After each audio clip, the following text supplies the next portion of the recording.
Shalom, salam sejahtera, Bapak Ibu yang dikasihi Tuhan. Senang bisa berjumpa lagi dalam renungan hari ini. Mari kita berdoa. Terima kasih ya Tuhan untuk penyertaan-Mu di dalam kehidupan kami. Tiba saatnya kami mau mendengarkan kebenaran firman. Kami memohon supaya hikmat Roh Kudus menjadi bagian kami. Dalam nama Tuhan Yesus kami berdoa. Amin. Firman Tuhan dari Injil Lukas 12 ayat 35 sampai 36. Hendaklah pinggangmu tetap berikat dan pelitamu tetap menyala. Dan hendaklah kamu sama seperti orang-orang yang menanti-nantikan tuannya yang pulang dari perkawinan, supaya jika ia datang dan mengetok pintu, segera dibuka pintu baginya. Demikian firman Tuhan. Tema kita, melayani dengan sukacita selagi masih ada kesempatan. Saudara-saudara, kedatangan Tuhan Yesus kembali itu bersifat rahasia atau bersifat misteri. Tidak ada yang tahu waktunya kecuali Allah Bapa. Namun demikian, sebagai orang percaya, kita yakin bahwa Dia akan datang. Saya sering mengulang-ulang ini. Karena Alkitab menyatakan Dia akan datang kembali. Diibaratkan seperti seorang hamba yang menanti-nantikan tuannya pulang dari perkawinan. Tadi kita baca ayat 36. Acara perkawinan dalam budaya Yahudi bisa sampai tengah malam, sehingga jam kepulangan tuannya itu tidak tentu. Bisa tengah malam atau bisa dini hari. Seorang hamba yang baik akan tetap menantikan tuannya dengan setia sampai tuannya kembali dan ia bisa membukakan pintu rumah. Menarik untuk kita perhatikan bahwa kesetiaan hamba yang baik ini terlihat bukan saja ketika tuannya ada, tetapi terlebih ketika tuannya tidak ada. Dia juga tetap menjadi hamba yang setia dan baik. Kedatangan Kristus kembali memberi kita peneguhan bahwa Ia setia pada perjanjiannya. Ia akan menegakkan kerajaan dan kuasanya di bumi. Perhatikan Bapak Ibu bahwa hamba tidak protes waktu kedatangannya kapan saja.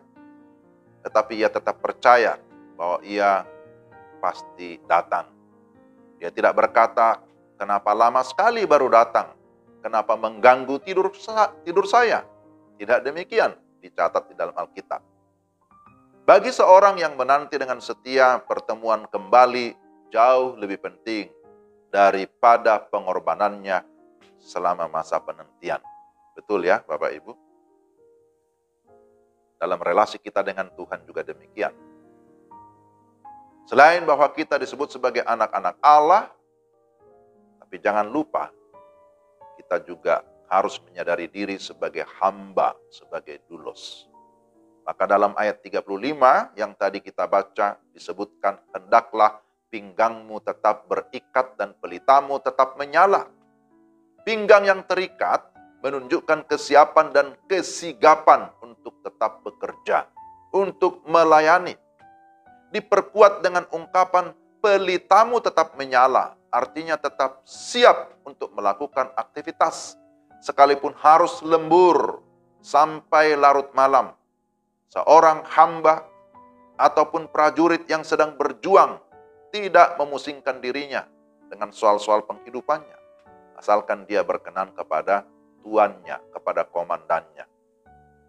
Seorang hamba rela memberi diri dengan segala kemampuan dan kekuatan untuk melayani dan menyenangkan tuannya. Mengapa demikian?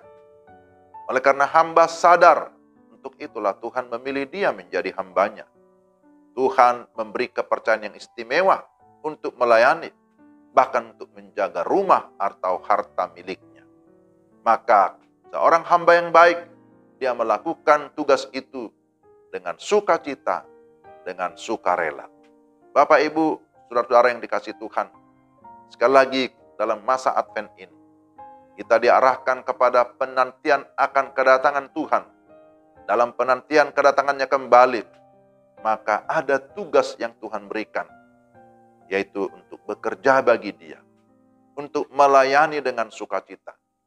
Sama seperti seorang hamba yang dicatat di dalam bagian ini.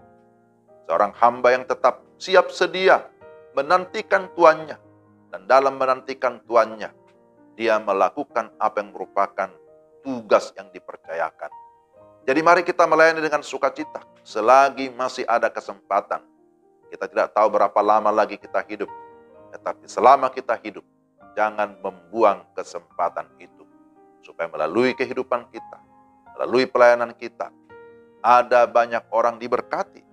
Tapi lebih daripada itu, Tuhan ditinggikan, Tuhan dimuliakan. Amin. Mari kita berdoa. Tuhan, terima kasih untuk firman-Mu hari ini, bahwa Engkau memilih kami untuk menjadi anak-anak. Engkau mengangkat kami menjadi pelayan-Mu, menjadi hamba-hamba-Mu, untuk mengerjakan tugas yang mulia. Di tengah-tengah dunia ini, kami dapat menjadi pemberita firman, menjadi berkat bagi sesama. Tuhan teguhkan kami, dan Tuhan pakai sesuai kehendak-Mu, supaya melalui kehidupan kami Tuhan dimuliakan. Terpujilah Engkau dalam nama Tuhan Yesus. Amin. Sampai di sini renungan kita hari ini. Tuhan memberkati saudara-saudara sekalian. Shalom.